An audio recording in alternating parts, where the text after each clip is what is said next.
L'argent circule de main en main, mais il ne traverse jamais le cœur sans le marquer. Tantôt il assure, tantôt il inquiète, tantôt il promet la liberté, et tantôt il enchaîne. C'est cette ambivalence profonde, à la fois matérielle et spirituelle, qu'Abu Hamid al-Ghazali explore avec une rigueur implacable dans le livre de la réprobation de l'avarice et de l'amour de l'argent. Dans cet ouvrage de la revivification des sciences de la religion, al-Ghazali ne condamne pas l'argent comme une réalité abstraite. Il le replace dans l'ordre juste des choses. L'argent, explique-t-il, n'est ni un bien ni un mal en soi. Il est un moyen, un instrument, mais un instrument si puissant qu'il devient pour beaucoup une épreuve décisive. Car ce qui est neutre dans son essence devient dangereux lorsqu'il est aimé pour lui-même. Al-Ghazali montre que l'avarice n'est pas seulement le refus de donner. Elle est un état intérieur, une crispation du cœur, une peur permanente de manquer, même lorsque l'on possède déjà. L'avare n'est pas celui qui a peu, mais celui qui ne se sent jamais rassasié. Il vit dans l'angoisse de perdre, dans la vigilance excessive, dans l'attachement inquiet à ce qu'il détient. Son argent devient alors un maître, et non plus un serviteur. L'amour de l'argent, selon El-Ghazali, est plus pernicieux encore que son accumulation. Car aimer l'argent, c'est aimer ce qui détourne de Dieu sans en avoir l'air. L'argent ouvre l'accès au plaisir, facilite la satisfaction des désirs, nourrit l'illusion du contrôle.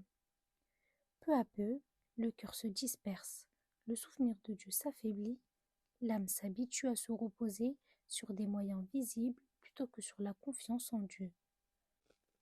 Le texte insiste sur une vérité dérangeante. Plus l'homme possède, plus ses préoccupations se multiplient. La richesse n'allège pas l'esprit, elle l'occupe. Elle introduit la peur, le calcul, la comparaison, la rivalité. Celui qui détient des biens craint alors de les perdre, redoute la convoitise d'autrui et passe ses jours à protéger ce qu'il a acquis. Ainsi, l'abondance devient parfois une source de servitude plus lourde que la pauvreté. Pourtant, El-Ghazali ne fait pas l'éloge naïf du dénouement absolu. Il distingue avec finesse la pauvreté noble du manque humiliant, la richesse noble de la richesse corruptrice. Ce qui est recherché n'est ni l'indigence ni l'opulence, mais le contentement. Cette qualité intérieure par laquelle l'âme accepte ce que Dieu lui a donné sans convoiter ce qui est entre les mains des autres. Le contentement, explique El-Ghazali, libère le cœur. Il met fin à la dépendance vis-à-vis des créatures. Celui qui se contente du nécessaire devient indépendant, même s'il possède peu. Celui qui convoite sans cesse demeure pauvre, même au milieu de l'abondance. La véritable richesse n'est pas dans l'accumulation, mais dans la paix intérieure.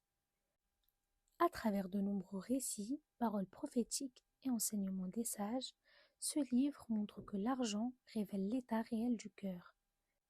Face au dirham et au dinar, les apparences tombent. La piété proclamée se mesure à l'usage concret des biens, car l'argent est une épreuve qui ne trompe pas. Il met à nu les intentions, les attachements et les priorités. El-Ghazali rappelle enfin que l'argent sera interrogé, non seulement sur son origine, mais sur son usage. Ce qui a été acquis, pourquoi cela l'a été? Ce qui a été conservé, à quoi cela a servi? Et ce qui a été donné, avec quelle intention? Ainsi, l'argent accompagne l'homme jusqu'au seuil de la mort, puis se retire, laissant derrière lui soit un fardeau, soit un témoignage en sa faveur. Lire le livre de la réprobation de l'avarice et de l'amour de l'argent, c'est apprendre à regarder autrement ses possessions, ses désirs et ses peurs. C'est comprendre que l'argent peut être un moyen de salut ou une cause de perte, selon la place qu'on lui accorde dans son cœur. Et c'est surtout entendre cet appel exigeant d'El-Ghazali, remettre chaque chose à sa juste place, afin que le cœur retrouve sa liberté et sa direction.